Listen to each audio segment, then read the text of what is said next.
शुभ दोपहर दोस्तों, मैं Amit sir Vatsalabai Vanmadi school of scholars Armori की तरफ से। पिछली तासिका में हमने भारत जननी भारत माता इस कविता के प्रश्नोत्तर की चर्चा की थी। अभी इस तासिका में हम आपकी हिंदी की पहली कविता भारत जननी भारत माता इस कविता का वर्णन करते हुए इसका स्पष्टीकरण देखने वाले हैं। इस प्रस्तुत कविता के कवि महादेवी वर्मा ये हैं। इन्होंने इस काव्य की रचना की जिनका नाम है महादेवी वर्मा। इस कविता के माध्यम से कवयित्री हमें भारत माता की वंदना करते हुए इस भारत माता की महानता और उसके गुणगान करते हुए भारत माता के भौगोलिक परिस्थिति का वर्णन कर रही है। यहाँ पे भारत देश में होने वाले जो पर्वत है, हिमालय पर्वत है, गंगा यमुना जैसी पवित्र नदियाँ हैं, भारत में जो मंदिर मस्जिद गुरुद्वारे हैं, इन सभी का कवयित्री ने मुक्त कंठ से दिल खोलकर यहाँ पे उनकी स्तुति की है, वर्णन किया है भारत माता का। देखते हैं कविता में क्या दिया है। भारत जननी भारत माता अनुरागमयी वरदानमयी, भारत जननी भारत माता मस्तक तेरे शोभित शतदल सा, यह उच्च हिमालय खड़ा हुआ, नीलम मोती की माला सा गंगा यमुना जल लहराता, स्नेहमयी वरदानमयी भारत जननी भारत माता, तेरे मंदिर तेरे मस्जिद गुरुद्वारे चर्च सभी तेरे, सब कंठों में मंगल तेरा, तू शक्तिमयी तू प्राणमयी, अनुरागमयी वरदानमयी भारत जननी भारत माता। कवि है और कवयित्री है महादेवी वर्मा।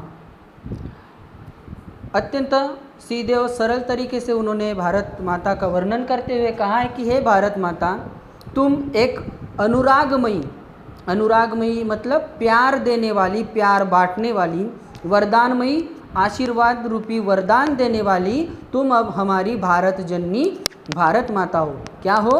हे भारत माता, तुम प्यार बांटने वाली, प्यार देने वाली, वरदान देने वाली हमारी भारत जननी भारत माता हो।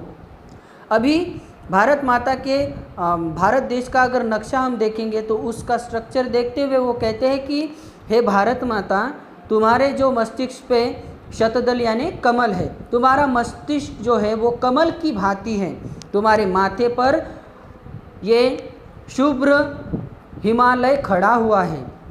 अगर हम भारत देश की बात करें स्ट्रक्चर की, तो हिमालय पर्वत भारत देश की उत्तर दिशा में है। तो कवयित्री कहती है कि हे भारत माता, तुम्हारे मस्तिष्क जो है वो एक शतदल यानी कमल के जैसा सुशोभित है, ये उस पर ये हिमालय जो है शुभ्र हिमालय वो तुम्हारी शोभा बढ़ा रहा है, तुम्हारा मुकुट बन के वहाँ पे है। नीलम मोती की माला सा गंगा यमुना जल लहराता, ये नीलम मोती जो है वो डायमंड जिसको हम बोलते हैं, ये जो हमारे देश में जो पवित्र नदियाँ हैं, हमारे देश में जो बहने वाली जो पवित्र गंगा यमुना सरस्वती ऐसी जो पावन नदियाँ हैं, वो तुम्हारे गले में नीलम मोती का हार की भांति बह रही है, अपना जल लहरा रही है। आगे देखते हैं। स्नेहमयी वरदानमयी, स्नेहमयी मतलब प्यार देने वाली, स्नेहमयी वरदानमयी प्यार देने वाली, वरदान देने वाली, तुम हमारी भारत जननी भारत माता हो। आगे कवयित्री कहते हैं कि तेरे मंदिर तेरे मस्जिद गुरुद्वारे चर्च सभी तेरे, सब कंठों में मंगल तेरा, तू शक्तिमयी तू प्राणमयी। हमारे देश में हर धर्म के, हर पंथ के, हर जाति के लोग एक होकर रहते हैं, मिलजुल कर रहते हैं। हमारे देश में जो मंदिर है, मस्जिद है, गुरुद्वारे है, चर्च है, वहाँ जाकर जो भी अपने अपने धर्म को मानने वाले लोग हैं, अपने अपने प्रार्थना स्थल पर जाकर हजारों कंठों से, लाखों कंठों से तुम्हारी मंगल कामना कर रही है, तुम्हारी स्तुति कर रही है, और तुम इस माध्यम से शक्ति प्रदान करने वाली, प्राण शरीर में प्राण फूंकने वाली, तुम प्राणमयी हो, शक्ति प्रदान करने वाली, तुम शक्ति देने वाली भारत जननी भारत माता हो। तुम अनुरागमयी वरदानमयी भारत जननी भारत माता, तुम कैसी हो? प्यार बांटने वाली, वरदान देने वाली हमारी भारत जननी भारत माता हो। हम एक बार फिर से देखते हैं कि शुरुआत से भारत जननी भारत माता, तुम हे भारत माता, तुम हमारे लिए अपनी हमारी भारत जननी माता हो, जिस भारत भूमि में हमने जन्म लिया। भारत जननी क्यों कहा है? जननी यानी जन्म देने वाली। तुम्हारी ही मिट्टी में, भारत देश की मिट्टी में हमने जन्म लिया, इसलिए तुम हमारी भारत माता हो। तुम हमें हमेशा प्यार बांटने वाली, प्यार देने वाली, वरदान देने वाली हम सबकी भारत जननी भारत माता हो। तुम्हारे सर के ऊपर मुकुट के जैसे मस्तिष्क में यानी सर के ऊपर मुकुट के जैसे कमल लहरा रहा हो, कमल खड़ा हो, यानी ये उच्च हिमालय, शुभ्र हिमालय, सफ़ेद हिमालय मुकुट की भांति, कमल के भांति तुम्हारे सर की शोभा बढ़ा रहा है।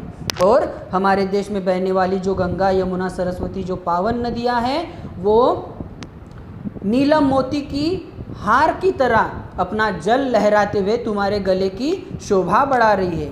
तुम प्यार बांटने वाली, वरदान देने वाली हम सबकी भारत जननी भारत माता हो।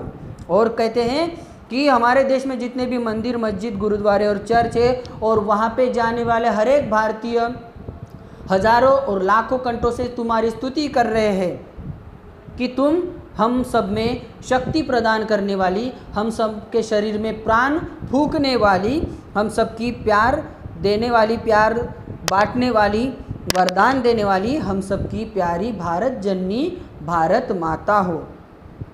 इस कविता से हमें क्या संदेश मिल रहा है? हमें अपने देश पर गर्व करना चाहिए। अभी ये कविता आपको एक पेज आपके नोटबुक में लिखनी है, इसके कठिन शब्दार्थ भी लिखने हैं, और इसके प्रश्नोत्तर ऑलरेडी मैंने इसके पहली तासिका में आपको भेजे हैं। ठीक है, इसके आगे का पोर्शन हम अगली तासिका में देखेंगे। धन्यवाद।